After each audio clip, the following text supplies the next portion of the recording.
So good morning, everybody. We, as usual, have come to our this Thursday lecture, and today we want to look at the Northeast. Northeast is undergoing a major turmoil, and initially it was limited to Manipur and mainly, but some bit in other North states also because of firing regions. Uh, but of late, whatever has happened in Bangladesh, whatever is happening in Myanmar, especially in its southern portion of the Arakan army capturing certain areas, so the new complexities have emerged. And we have a very important speaker today. Incidentally, he is got delayed by about 10 minutes, and he will be reaching us shortly. So we are really privileged finally to get Major Shah here, and he is multiple personalities in one, and I'm sure you will enjoy his conversation and deliberation on the issue concerned. I request Priyanka to introduce the speaker, and then Dr. Mohammed to speak. Thank you, sir. Major Mohammed Ali Shah is an international TEDx speaker who has been invited to speak on TEDx platforms the maximum times in the world globally. He's a multi-talented personality who has acted in several national award-winning films like Heather, Bajrangi Bhaijaan, and the Tashkent Files, to name a few. He has been a visiting faculty at noted filmmaker Subhash Ghari's film school, Whistling Woods International. In 2024, Major Shah was awarded the Best Defense Analyst on TV by APN News Channel as Minister Chair. He has recently been awarded the Director General Assam Rifles Commendation Card for his brilliant analysis in media on the northeast part of India, particularly Manipur, an award which he personally considers to be the highest honor that he ever got since it was awarded to him in civil dress as an army veteran 17 years after hanging up his uniform, and secondly because it pertains to an area he is very attached to the northeast part of India. Though he was awarded the General Officer Commanding in Chief's Commendation Card in 2007 while serving with the Assam Rifles. He is often referred to as an authority on India's Northeast affairs by various TV channels.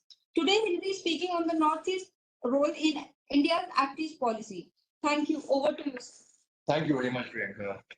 Thank you, everyone. Jai Hind. And firstly, my sincere, heartfelt apologies for being late. And, as Murphy's Law says, when something has to go wrong, it will go wrong in the worst possible hour. And one is helpless. So, in fact, I asked the general from there, I told him, I'm extremely late. I'm so sorry. He said, being late is not an option.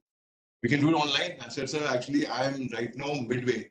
I don't know. I can't go back. I can't. So, I'm really, very embarrassed and apologetic about this. Now, when we are talking about the northeast part of India's role in the Act East policy, let's keep it interactive.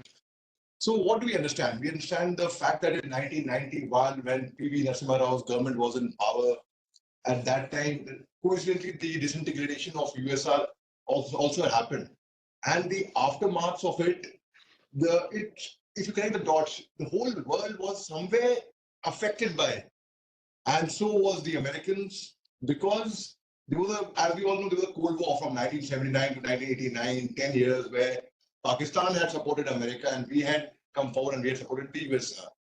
Now, when this happened in 1991, about 1992, it was Look East policy, which was brought in earlier to build in the trade relations, the cultural ties, the bilateral relations with the countries in the South Pacific, in fact. So now, it so happened in 2013, or 2011, if I'm not mistaken, Hillary Clinton had paid a visit to India. And she had mentioned that why don't we change the policy from just Look East to Act East? Now, which means you actually take act, which means, for example, if I tell you, if say China is misbehaving with Vietnam, for example. So we will do our bit economically to render support. Now, how do we do that? And I will come to that as well. Now, the best way for that is, I'll give a small example for everyone to understand. Now, this is CGO complex. Now, to come to CENJOWS office, the ideal thing is to come from gate number 2, because it's the most convenient one. If you enter from some other gate, you will go around in circles all over. So, northeast part of India, because geographically it is, that strategically is located there. So, that is a good gateway to actually build ties with the northeast part of, with the South Pacific countries. Now, which are the South Pacific countries, in fact? Which are the countries involved for the look east to act east policy? The countries in the east, obviously, like, Bangladesh, Bhutan, and Laos, Cambodia, Singapore, that side, the countries which are now the northeast part of India. We say seven sisters and now one newborn brother, and now one brother. So seven sisters, one brother. Which are the seven sisters? Nagaland, Manipur, Mizoram, Tripura, Arunachal, Shillong, and Bhutan, which is considered the the brother now. Now, we have to have a clear understanding about the northeast part of India, which many people tend to neglect. They don't have an understanding about northeast part of India, but they will think that they know.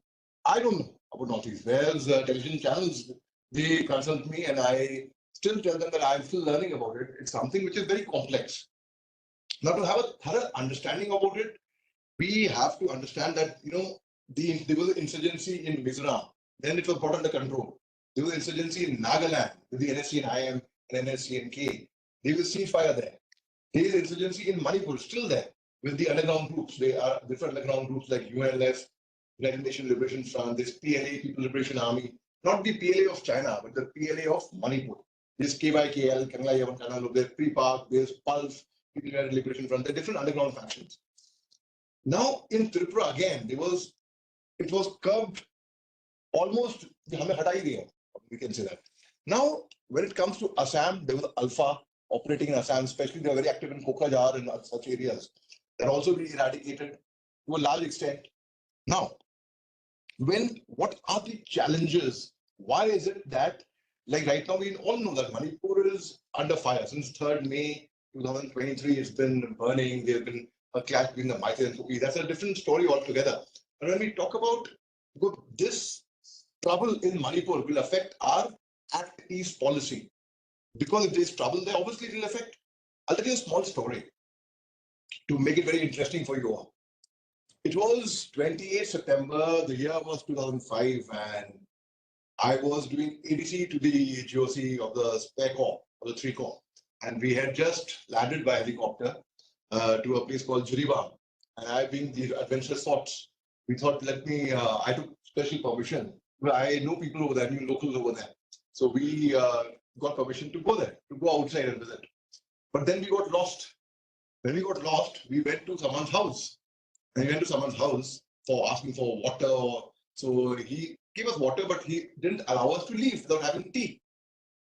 And later on, I was told that that gentleman, they were so poor, they didn't have tea. They had to borrow the tea leaves, sugar, milk, and such things, and then they served us tea. So those people over there are very large-hearted. Now we have to understand that they should not feel alienated. They should not feel that they are away from us. So when we feel that they are part of us, they will feel that they are part of us. For example, when I was with the Assam Rifles, the locals would tell us every 3 months, I had a record of donating my blood by winning hearts and minds. I was told that when we see you in uniform, we see that the Assam Rifles or the Indian Army is here to protect us, not to intimidate us. Because in the 80s especially, that's a time when insurgency in Nagaland particularly was on the peak. And they were like NSC and IM, NSC and K. It was actually one group, Isaac Moiwa and Haflan. They were part of one. But then they split, they disintegrated. But now again, the gateway is again from the northeast. From these, because of the geographically, they are located that side, right? It's, if I have to explain it in a very, very crux manner, it's just that. Now, when we have an understanding about their languages, their dialect, for example, in Nagaland, there's a place called Mokokchung. The Ao tribe is dominated over there. There is a place called, among Ao, there's Chungli and Changli. Among Chungli, there's Mungsun. Then there is a tribe called Sema tribe, which comes from Zunobuto. Then there is another tribe called Konyak, which is dominated in Mon or Twin Chang. Then there are Angamis who are in Kohima or Sakhama. Then there are Sumis, there are Rengmas. There are different tribes. You have to understand which tribe is affiliated to which tribe. When we say a general perspective that, okay, north is part of India, anything beyond Guwahati is northeast part of India. It would not be just anything beyond Guwahati. Even Manipur, for that matter, we have to understand the Maite-dominated belt, the Kuki-dominated belt. The Kuki-dominated belts are Chachanpur, Kangpokpi, Moray, which lies on the Burma, which is now Myanmar, border. So the Kukis, what they prefer calling Chachanpur Lamka, whereas there's a ruling that you cannot rename, you cannot put a name to any city as per your own whims and fancies, your own choice. Now, among cookies also, there would be Thadaos-speaking cookies. They would be having surnames like Hawkins, Kipgins, Thongsides. There are Paites, like Guites, Sautes, Waltes. There are Gauntes, there are Mizos, there are different. Among the cookies also, now among Maites. Maites are, people think that Maites are Manipur Hindus only. They are Maite Christians as well. And they would be having names like Rohan or Laishram, Raju Singh, who are Maite Christians. They are Maite Muslims. Like in 1972, the Chief Minister of Manipur was Mohammed Ali Mudin, who was the Maite Pangal. From Bengal, it came Pangal. Right? So they are the Maite Muslims. So now, when they are South Indians also, who are in Moray, if you go to Moray town, you'll find a lot of South Indian restaurants there of idli, dosa, sambar, and all. So we have to understand the fact that their diversification. And once we understand the pulse of the northeast part of India, it will play a major factor in the look east to northeast to the Act East policy. Anyone has any questions? I mean, I'll be very happy to answer. So I think we can come up with that in the end. Sir, right, sir. So I'll tell you again a small story, and I told you about 2005 this had happened, and 2008 what had happened was we were driving from Kohima to Dimapur. We were the Assam Rifles, and when you cross Kohima, you cross a place called Medzifema, Ghaspani. You get pineapples over there, very, very good pineapples. Then there's a place called Chumukdima, and then comes Dimapur. And it's all hilly terrain from Kohima to Medzifema, Ghaspani, and then to Chumukdima. So when we reached Chumukdima, mobile networks started coming on our phones, and we got a message that our flight has been delayed by 3 hours. And because weather changes very, very fast in northeast part of India. Suddenly you take off and suddenly there's a different change of weather. That's why it was very prone to air crashes at one time. Even now it is very, very volatile. So when we got the message, we said, now what do we do? There was a hillock over there. We went to the hillock. And let's pass some time over there. And that's the time, cutting a very long story short, we were intercepted by a group of insurgents who captured us, and they blindfolded us, and they were going to shoot us, actually. And there was ceasefire there. And we don't know how to tackle that situation. So I said, just when they were about to shoot us, they said, okay, guys, remember God and get ready to die like a man. Just then we broke into their language. I said, I